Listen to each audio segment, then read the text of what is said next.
आशा भरी नारी। ये TWR इंडिया की प्रस्तुति है। नमस्कार, आशा भरी नारी के इस एपिसोड में आप सबों का स्वागत है। यह शो हमारे राष्ट्र में वफादार, उत्थान और आशा प्रेरक महिलाओं को ऊंचा उठाने के लिए समर्पित है। हमें उम्मीद है कि यह शो अब तक आपके लिए आशीष का कारण रहा है और जीवन के विभिन्न क्षेत्रों को जांचने और विश्लेषण करने और यह पता लगाने में सहायक रहा होगा कि कैसे मैं और आप इस राष्ट्र और संपूर्ण जगत में आशा भरी नारी हो सकती हैं तथा औरों को भी ऐसा करने में मदद कर सकती हैं। आज हम एक और नई श्रृंखला शुरू करने जा रहे हैं। हम जीवन में एक ऐसे क्षेत्र या विषय पर चर्चा करने जा रहे हैं जो मसीह के अनुयायी होने के लिए अति महत्वपूर्ण है तथा परमेश्वर के साथ हमारे संबंधों की नींव रखता है। और वो विषय है परमेश्वर के साथ सहभागिता या संगति करना। परमेश्वर के साथ प्रतिदिन उस तरह का संबंध रखना क्यों आवश्यक है? मसीहियों के रूप में हमारी यात्रा के लिए यह कितना महत्वपूर्ण है? हम ये सब कैसे सुनिश्चित करते हैं कि हम परमेश्वर के साथ एक करीबी या घनिष्ठ संबंध में प्रतिदिन बढ़ रहे हैं? लेकिन इससे पहले कि हम इसमें प्रवेश करें, हम एक छोटा सा एक्सपेरिमेंट या प्रयोग करने जा रहे हैं। हमारे साथ कुछ वॉलंटियर हैं जो आज एक सवाल मेरा है उनके लिए मैं पूछने जा रही हूं और मैं उनसे आग्रह करूंगी कि वो इस सवाल का जवाब दें। तो ये रहा आपका सवाल। आपके विचार से कोई व्यक्ति बिना खाए कितने दिनों तक रह सकता है? ज्यादा से ज्यादा एक दिन तक, उससे तो मैं भूखा रह ही नहीं पाऊंगी। लेकिन अगर मुझे बोला जाए कि खाने में आज शाम को बिरयानी है तो हो सकता है कि मैं एक टाइम का खाना छोड़ भी दूं, क्योंकि बिरयानी के लिए तो आई एम ऑलवेज रेडी। मैं खाना खाए बगैर 2 दिन तक रह सकती हूँ क्योंकि मुझ में बहुत संयम है। देखिए, वैज्ञानिक तौर पर तो कहा जाता है कि 7 दिन से लेकर कुछ 30 दिन तक एक आदमी शायद भूखा भी रह सकता है। लेकिन मुझे लगता है कि एक आदमी 1 से 2 दिन बिना खाए रह सकता है। आप सभी वॉलंटियर को मैं बहुत बहुत धन्यवाद देती हूँ कि आपने इस सवाल का उत्तर दिया और यह पता लगाने के लिए कि हमने ये प्रयोग या एक्सपेरिमेंट क्यों किया था, हमें इस एपिसोड के अंत तक इंतजार करना होगा। चलिए अब हम हमारे आज के विषय की ओर बढ़ते हैं। आज हम इस बारे में बात करने जा रहे हैं कि परमेश्वर के साथ चलते रहने वाला या बना रहने वाला संबंध क्यों जरूरी है, या ये क्यों जरूरी है कि हम रोज प्रभु की उपस्थिति में आएं, उसके वचन को पढ़ें, उस पर मनन करें और प्रार्थना में समय व्यतीत करें। बहनों, हम सभी ये अच्छी तरह जानते हैं कि संचार या जिसे हम कम्युनिकेशन भी कहते हैं, किसी भी बातचीत में या किसी रिश्ते में कितना महत्वपूर्ण है। चाहे आप ऑफिस में हो या घर पर हो, पति और पत्नी के बीच की बात हो या माँ और बच्चों के बीच की, काम तभी बनेगा जब ठीक तरीके से बातें कम्युनिकेट की जाए या संचार उसका अच्छे ढंग से किया जाए। तो हम देखते हैं कि कम्युनिकेशन ही कुंजी है। इस परिदृश्य पर विचार करें। आप अपने 4 साल के बच्चे से वादा करती हैं कि आप उसकी पसंदीदा जेली बनाएंगी। वो इस जेली के बारे में समझ लीजिए पिछले 10 दिनों में 10 बार पूछ चुका है। आप उससे कहती हैं, ठीक है, मैं आज शाम सारी तैयारी करूंगी और हम सोने से पहले जेली बना लेंगे और तुम कल इसे सुबह नाश्ते में खा सकते हो। अब प्लीज बेटा, कल सुबह तक जेली के बारे में मुझसे कुछ मत पूछना। आप अपने पति को फोन करती हैं और काम से लौटते वक्त जेली के लिए जो आवश्यक सामग्री है वो लेने के लिए कहती हैं। लेकिन वो अपने ऑफिस के काम और दूसरी भागम भाग में भूल जाते हैं और सामान नहीं खरीद पाते हैं। रात के खाने की तैयारी और अन्य कामों में फंसकर आप भी भूल जाती हैं कि आपने क्या वादा किया था। अगली सुबह जैसे ही वो जागता है, वो सबसे पहले अपने जेली के बारे में आपसे पूछता है। अब आप उसका चेहरा देखती हैं, वो आपका चेहरा देखता है, और यदि आपके पास 4 या 5 साल का बच्चा है या कभी रहा है तो आप जानती हैं कि अब क्या होने वाला है। अब तूफान आएगा। वह लात और घूंसे मारेगा, वह चिल्लाएगा, वो रोएगा, जमीन पर लौटना शुरू कर देता है। आप उसे दूसरा ऑप्शन देती हैं कि बेटा कुछ और खा लो, जो घर में है वो ले लो, पर नहीं। अब उसे जेली ही चाहिए और हम उसे अब कुछ कह भी नहीं सकते क्योंकि ये वास्तव में उसकी गलती नहीं है। आखिर आपने उससे वादा किया था कि आप जेली बनाएंगी। और इसी बात को यदि आप अपने वर्क प्लेस पर रख कर देखें, यदि आप एक IT प्रोफेशनल हैं तो मुझे यकीन है कि आप शायद इस बात को बहुत अच्छे तरीके से जानते होंगे कि सभी मांगों को, जो डिमांड होती हैं, उनको लिखित रूप में दस्तावेज या अंग्रेजी में जिसे हम डॉक्यूमेंटेशन कहते हैं, बनाने की आवश्यकता होती है। अगर इस प्रक्रिया में कहीं संचार में कोई रुकावट आ गई तो अपने प्रोडक्ट को लेकर ग्राहक की जो उम्मीद होगी वह पूरी नहीं हो पाएगी, यह ग्राहक की अपेक्षाओं पर खरा नहीं उतर पाएगा। इसलिए अब भगदड़ मची हुई है, सबों को ओवरटाइम करने को कहा जा रहा है। किसी भी तरह मामले को जो है ठीक करना है, जो जरूरत है ग्राहक की उसको पूरा करना है। हर किसी को ओवरटाइम करके या किसी भी तरह से मामले को सुलझाने की जरूरत है। और इन सब बातों के द्वारा एक अव्यवस्था ऑफिस में जो है वो फैल गई है। बहनों, आप सोच रही होंगी कि हमारे बाइबल पढ़ने से इसका क्या लेना देना है। बाइबल परमेश्वर की स्टेप बाय स्टेप योजना है जिसे दस्तावेज के रूप में, डॉक्यूमेंटेशन के रूप में हमें सौंपा गया है। बाइबल है आपका अपने पति को जेली की सामग्री खरीदने के लिए कहना, ताकि जो तूफान आया और जो अव्यवस्था फैली उससे बचा जा सके। बाइबल हमारे लिए परमेश्वर का दिशा निर्देश है जिसका पालन प्रतिदिन करना है ताकि चीजें अलग थलग ना हो। भजन संहिता 119-105 पर लिखा है, तेरा वचन मेरे पांव के लिए दीपक और मेरे मार्ग के लिए उजाला है। परमेश्वर का वचन हमारे लिए प्रकाश का काम करता है। वो हमें प्रतिदिन हमारे मार्गों पर मार्गदर्शन करने का काम करता है। परमेश्वर हमसे क्या चाहता है इसे हम केवल तभी जान सकते हैं जब हम बाइबल पढ़ने और वचन क्या कहता है उस पर ध्यान मनन करने में समय व्यतीत करें और पवित्र आत्मा को हमें ये दिखाने का अवसर देते हैं कि यह हमारे जीवन के लिए हर दिन क्या मायने रखता है। परमेश्वर की उपस्थिति में समय व्यतीत करने के द्वारा ही परमेश्वर के हृदय को जाना जा सकता है। अपने किसी भी रिश्ते की शुरुआत के बारे में सोचें। आपकी एंगेजमेंट के दिन या अपनी शादी के तुरंत बाद का समय या जब आप कभी पहली बार अपने सबसे अच्छे दोस्त से मिले हों, उस समय जब आप एक रिश्ते की शुरुआत कर रहे हैं तो आप दूसरे व्यक्ति के लिए समय निकालते ही हैं। आप उन्हें जानने के लिए अधिक बातचीत करते हैं और आप इन्हें एक केवल काम के रूप में या जिम्मेदारी के रूप में नहीं करते, बल्कि प्यार के कारण करते हैं, अपनी इच्छा से करते हैं।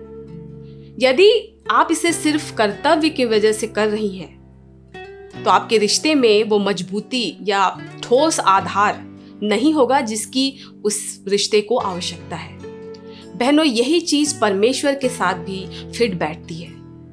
जब हम प्यार के कारण प्रार्थना करना चाहते हैं, प्यार के कारण वचन पढ़ना चाहते हैं, प्यार के कारण उसके साथ समय व्यतीत करना चाहते हैं, तो ये रिश्ता कुछ अलग ही हो जाता है। आप बाइबल अध्ययन के लिए समय निकालती हैं, आप परमेश्वर के हृदय को जानना चाहती हैं, उसके चरित्र को जानना चाहती हैं, उसकी अच्छाई को जानना चाहती हैं और आप अपने आप को भी उससे परिचित कराना चाहती हैं क्योंकि आप प्यार के कारण ऐसा कर रही हैं। संपूर्ण बाइबल में हम परमेश्वर के साथ समय बिताने के लिए अवसर ढूंढते हुए लोगों के बारे में पढ़ते हैं। दानियल ने दिन में 3 बार प्रार्थना की। हम सुसमाचारों में पढ़ते हैं कि यीशु अपने शिष्यों और भीड़ को छोड़कर कई बार प्रार्थना करने के लिए अलग निकल जाया करता था। भजन संहिता 27 और 4 को पढ़ें तो कहता है, एक वर मैंने यहोवा से मांगा है और उसी के यत्न में लगा रहूंगा कि मैं जीवन भर यहोवा के भवन में रहने पाऊं, जिससे यहोवा की मनोहरता पर दृष्टि लगाए रहूं और उसके मंदिर में ध्यान किया करूं। भजनकार केवल एक चीज चाहता है और वह था अपने जीवन के सभी दिनों में प्रभु की उपस्थिति में बैठना, प्रभु का ध्यान करना और उससे सुनना। ऐसी थी राजा दाऊद की प्यास और प्रभु के लिए उसका प्रेम। और यह लोग सिर्फ इसलिए उस उद्देश्य को पूरा करने में सक्षम हुए, बहनों, जो परमेश्वर ने उनके लिए रखा था, क्योंकि वे प्रभु के लिए ललाहित थे, उनसे घनिष्ठ और निजी संबंध बनाने के इच्छुक थे। क्या यह हमारा अनुभव है? क्या हम परमेश्वर से कह सकते हैं कि हमें भी इसी तरह का अनुभव वे दें? हो सकता है कुछ ऐसे लोग देख रहे हों जिन्होंने एहसास किया है कि परमेश्वर के साथ समय बिताना कितना महत्वपूर्ण है, तो आपने कुछ समय निकाला और बाइबल पढ़ना शुरू कर दिया। लेकिन कुछ समय बीतने पर, कुछ समय बाद आपने पाया कि इसे जारी रखना काफी मुश्किल हो रहा है, क्योंकि आप कुछ भी समझ नहीं रहे थे, या कैसे यह आपके जीवन में लागू होता है ये बात समझ नहीं आ रही है। यदि यह आपका अनुभव है तो यहाँ कुछ चीजें हैं जो आपकी मदद कर सकते हैं। एक बाइबल अध्ययन, या जिसे हम स्टडी बाइबल कहते हैं, उसका प्रयोग करें, जिसमें लागू करने के लिए कुछ बातों का उल्लेख किया गया है। यह आपको इसके प्रवाह में बढ़ते रहने में मदद करेगा कि कैसे इसे समझें और कैसे उन बातों को जो बाइबल में हम पढ़ रहे हैं अपने जीवन पर लागू कर सकते हैं। परिच्छेद या पद में जिस विषय पर बात हो रही है उसके बारे में प्रश्न पूछें। जब आपको कुछ समझ नहीं आता तो उसे जल्दी जल्दी पढ़कर आगे न बढ़ जाए, लेकिन इसके बारे में सोचें, गंभीरता से, गहराई से। उस विशिष्ट पद या वचन पर कोई अन्य पुस्तक या आर्टिकल यदि हो तो उसको भी पढ़ें। पवित्र शास्त्र के भाग के साथ सक्रिय रूप से जुड़े रहें। परिच्छेद में विभिन्न लोगों के स्थान पर खुद की कल्पना कीजिए। इस बारे में सोचें कि अगर आप उस परिस्थिति में होती तो क्या प्रतिक्रिया देती। हो सके तो नोट्स भी बनाएं, सब कुछ लिखें, जो कुछ भी आपने समझा है, जो आपको समझ आ रहा है, थोड़ा या बहुत, जो भी है, जो नहीं भी समझ में आ रहा है, वो सब आप लिखें।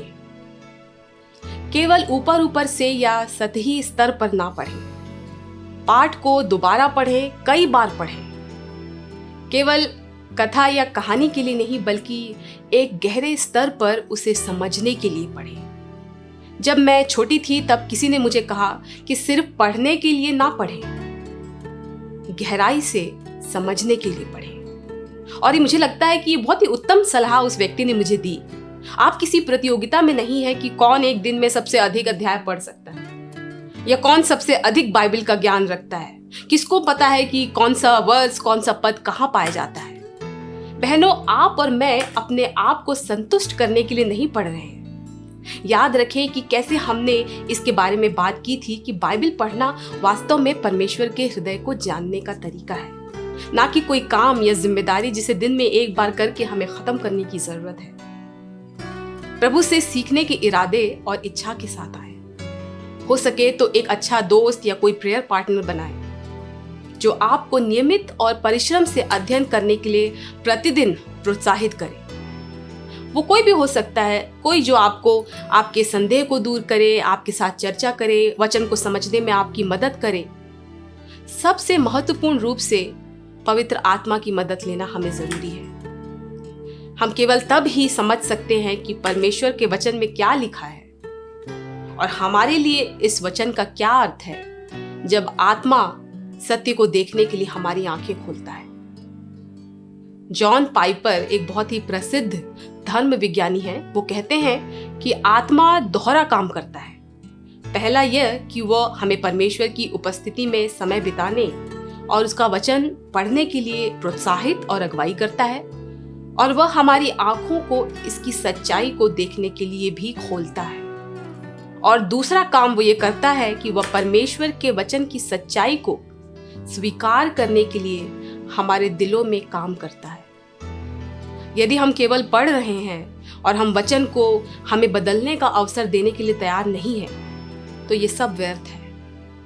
इसलिए परमेश्वर के साथ हमारे दैनिक सहभागिता में पवित्र आत्मा का कार्य बहुत ही महत्वपूर्ण है। वह निहायत ही आवश्यक है। वही एक है जो हमें परमेश्वर के वचन को समझने और जीवन में लागू करने में मदद कर सकता है। परमेश्वर के मन में क्या है, यह परमेश्वर का आत्मा ही हमें बता सकता है। बहनों, यदि आप हर दिन बाइबल पढ़ने के साथ संघर्ष कर रही हैं, तो मैं आशा करती हूँ कि यह आपके लिए एक प्रोत्साहन का काम करे। जैसे जैसे आप आगे बढ़ते रहेंगे, आपको महसूस होगा कि इसके द्वारा प्रत्येक दिन परमेश्वर आप पर स्वयं को अधिक से अधिक प्रकट कर रहा है, आपको प्रकाशन दे रहा है। आप प्रभु की उपस्थिति में आने के लिए इंतजार करने लगेंगे। हम में से कई लोग परमेश्वर के साथ समय बिताने के लिए समय निकाल नहीं पाते हैं या निकाल पाने के लिए संघर्ष करते हैं। यह विशेष रूप से हम महिलाओं का मामला है। हमें अपने काम, पति या बच्चों, ससुराल, माता पिता, दोस्त और बहुत कुछ के प्रति अपनी जिम्मेदारियां निभानी पड़ती है। हम इन सब के बीच ये सोचते हैं, ये प्रश्न हमारे अंदर उठता है कि परमेश्वर के लिए समय कैसे निकालें। मैं एक बार एक उपदेशक को यह कहते हुए सुन रही थी कि शैतान भ्रम पैदा करता है कि हमारा जीवन इतना व्यस्त है कि हमारे पास परमेश्वर के लिए समय नहीं है। शैतान हमें परमेश्वर के साथ समय बिताने से रोकने के लिए वह सब कुछ करेगा जो वो कर सकता है। वो जानता है कि मसीहियों के रूप में हमारे आचरण में परमेश्वर के साथ सहभागिता होनी सबसे महत्वपूर्ण बात है और यही वो पहली चीज है जिस पर वो हमला करेगा। एक पल के लिए मैंने जो कहा उस पर विचार करें और देखें कि क्या यह आपके जीवन के लिए सच है। क्या आपका जीवन व्यस्तता के भ्रम से भरा हुआ है? जांचें और देखें कि सच क्या है। इसे और अच्छी तरह समझने के लिए हम एक इलस्ट्रेशन या उदाहरण देखेंगे। हमारे पास एक बड़ा जार है और साथ में है कुछ बड़े पत्थर, कुछ छोटे पत्थर, कुछ रेत और थोड़ा पानी। हम सबसे पहले इसमें बड़े पत्थर को डालेंगे। क्या हम और अधिक पत्थर डाल सकते हैं? चलिए देखते हैं कि क्या और पत्थर इसमें जा सकता है। इस जार में और अधिक जगह नहीं है। अभी लगता है कि यह भर चुका है और इस जार में कुछ भी डालने के लिए अब जगह बची नहीं है। पर हमारे पास यह छोटे कंकड़, छोटे पत्थर भी हैं। क्या आप इन्हें भी जार में डालने की कोशिश कर सकती हैं? लगता है इसके लिए कुछ जगह शायद बन सकती है। ठीक है, अब यह वास्तव में भर चुका है। शायद अब और जगह नहीं है, पर अभी भी हमारे पास ये रेत है। कोशिश करते हैं कि इसके लिए शायद कोई जगह बना पाए।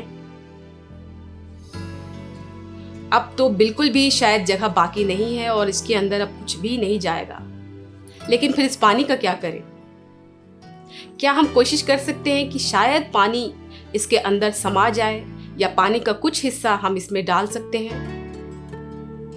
बिल्कुल, हम देख सकते हैं कि इसमें पानी भी समा गया। यदि आपने पहले से अनुमान नहीं लगाया है तो इसके करने के पीछे का उद्देश्य मैं बताना चाहती हूँ कि कैसे हम वास्तव में उतने व्यस्त नहीं हैं। जार के अंदर का खाली स्थान उस समय की तरह है जो हमारे पास एक दिन में है। एक बार जब पत्थर अंदर गया तो हमने सोचा कि अभी और जगह नहीं है, लेकिन हमने देखा कि वहां और अधिक जगह है और हम उसके अंदर और कुछ भी डाल सकते हैं। शायद आपके जीवन के साथ भी ऐसा ही हो। शायद यह बड़े पत्थरों से भरा है, इसलिए हमें लगता है कि परमेश्वर के साथ समय बिताने के लिए कुछ समय नहीं बचा है। बड़े पत्थर हमारे जीवन की प्राथमिकताएं हैं। क्या परमेश्वर आपकी प्राथमिकता है? क्या वह उन बड़े पत्थरों में से है? क्या आप प्रतिदिन उसके लिए समय निकाल रहे हैं? या फिर क्या वो छोटे पत्थर या रेत या पानी की तरह है जिसे आप बाद में डालती हैं और परमेश्वर के लिए किसी तरह थोड़ी जगह बनाने की कोशिश कर रही हैं? मैंने कहीं पढ़ा है कि आप समय को प्राथमिकता देते हैं जैसे आप पैसे खर्च करते हैं या पैसे को प्राथमिकता देते हैं। आप उस पर खर्च करते हैं जो आपके लिए सबसे महत्वपूर्ण है। मत्ती 6:21 कहता है, क्योंकि जहां तेरा धन है वहां तेरा मन भी लगा रहेगा। क्या हम परमेश्वर को अपना खजाना या अपनी सर्वोच्च प्राथमिकता मानते हैं कि हम उसे दूसरी हर चीज को पाने से पहले पाना चाहते हैं? या फिर क्या हम उसे अपने कार्यक्रम में तभी फिट करने की कोशिश करते हैं जब बाकी सब कुछ हो चुका है, जब बाकी सब कुछ कर लिया गया है? इस पर विचार करें।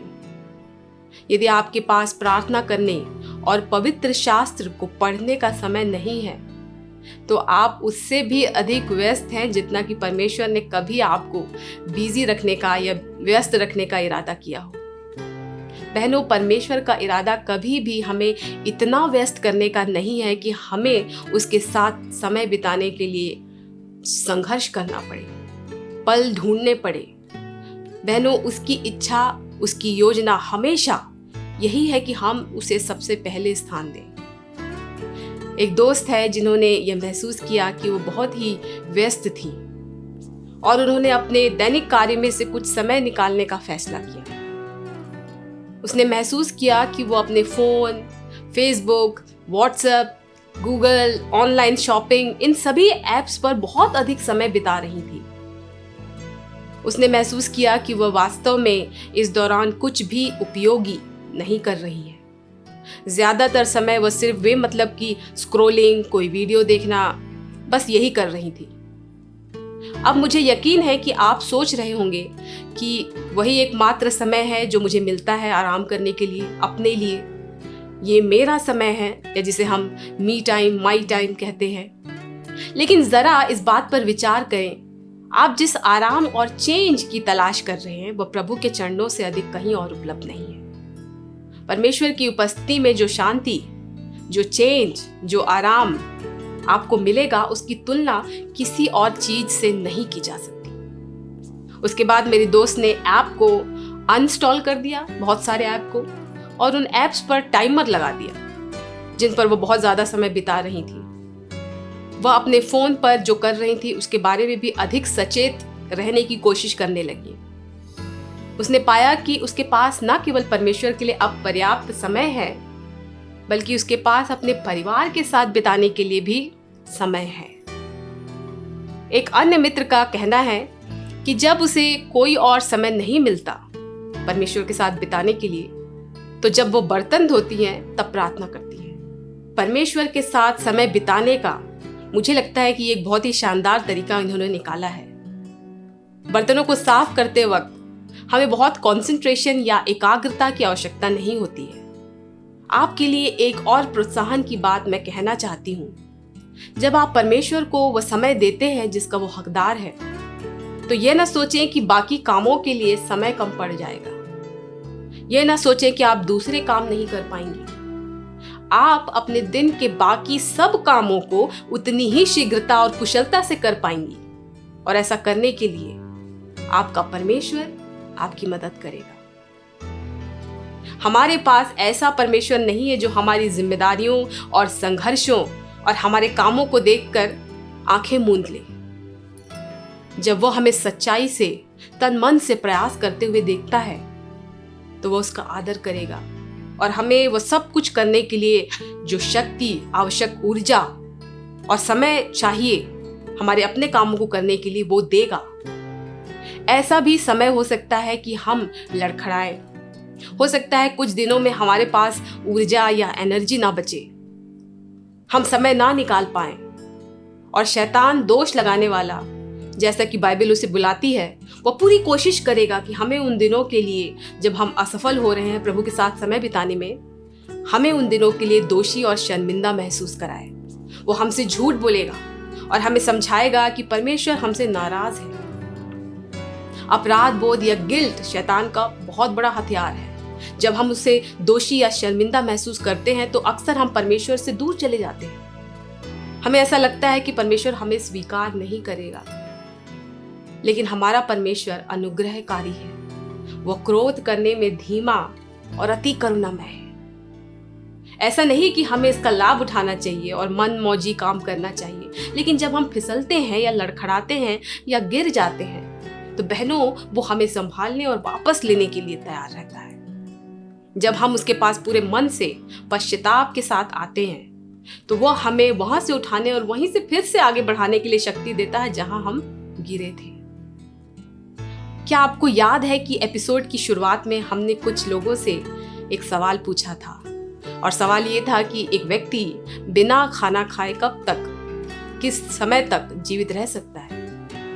सही उत्तर है 40 दिनों तक। कल्पना कीजिए कि मानव शरीर भोजन के बिना 40 दिनों तक जीवित रह सकता है। फिर हम रोज खाना क्यों खाते हैं? हम सिर्फ जीवित रहने के लिए नहीं खाते हैं, हम पोषित होने के लिए भी खाते हैं, हम स्वस्थ रहने के लिए भी खाते हैं, हम अपने दैनिक कार्यों और कर्तव्यों और कार्यों को पूरा करने की शक्ति और ऊर्जा पाने के लिए भी खाते हैं। यही बात दैनिक आधार पर परमेश्वर के साथ सहभागिता करने पर भी लागू होती है। हम काफी समय तक इसके बिना जीवित रह सकते हैं, लेकिन यदि हमें आत्मिक रूप से स्वस्थ और पोषित होना है, यदि हमें अपने दैनिक जीवन के लिए सामर्थ्य की जरूरत है, शक्ति की जरूरत है, तो हमें हर दिन परमेश्वर से कनेक्ट होने की जरूरत होगी। परमेश्वर के साथ हमारी दैनिक संगति ही हमारा स्टोर हाउस है, वही हमारी सामर्थ्य, आशा, दिशा निर्देश का भंडार है, जिसकी जरूरत हमें इस जीवन को जीने के लिए और अपने ईश्वरीय उद्देश्य को पूरा करने के लिए कदम कदम पर चाहिए। आज जिन बातों पर हमने बातें की, विचार किया, चर्चा की, मैं चाहती हूं कि हम उन सभी बातों को प्रभु के पास उनके चरणों में लेकर चलें। आइए प्रार्थना करें। प्यारे पिता परमेश्वर, हम आज के दिन के लिए आपका धन्यवाद करते हैं। हम धन्यवाद करते हैं प्रभु, जितने भी लोग आज इस एपिसोड को देख रहे हैं कि आपने उन्हें अवसर दिया कि आज आपके द्वारा इस ज्ञान की बात को, वचन की बात को सुनने और सीखने के लिए वो समय निकाल पाए। प्रभु जी, आज जो कुछ हमने सीखा है और हमने देखा पिता परमेश्वर कि हम अपने जीवन में इतने व्यस्त ना हो कि हमें आपके लिए समय निकालने में संघर्ष करना पड़े। प्रभु जी, हम जानते हैं कि हम अपनी अन्य जिम्मेदारियों के चलते, अपने दूसरे कामों के चलते पिता परमेश्वर कई बार इतने व्यस्त हो जाते हैं कि हम आपके साथ समय व्यतीत करने, प्रार्थना करने, वचन पढ़ने के लिए समय नहीं निकालना चाहते, या हम ऊर्जा हमारे अंदर कम हो जाती है। प्रभु, ऐसे समय में पिता परमेश्वर हमारा शत्रु हमेशा हमें डराता है, निरुत्साहित करता है कि यदि हम फेल होते हैं प्रभु तो हम आपके नज़रों से गिर गए हैं। पिता परमेश्वर, हमारी आपसे विनती है कि आप हमारी सहायता करें कि हम प्रतिदिन आपके साथ समय व्यतीत करने के लिए समय निकालें प्रभु, और आपसे अपने दिन के कार्यों को करने के लिए ऊर्जा प्राप्त करें। हम जानते हैं प्रभु जी, जो आप में बना रहता है वो फल लाता है।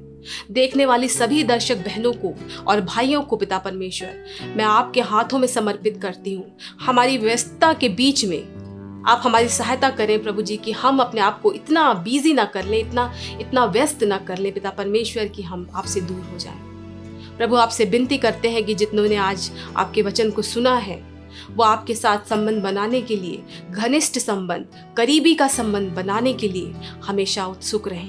प्रोत्साहन उन्हें आज आपके वचन से प्राप्त हो पिता परमेश्वर। सब बातों में आपका धन्यवाद करते हुए मांगते हैं दुआ हमारे उद्धारकर्ता प्रभु यीशु मसीह के नाम से, आमीन।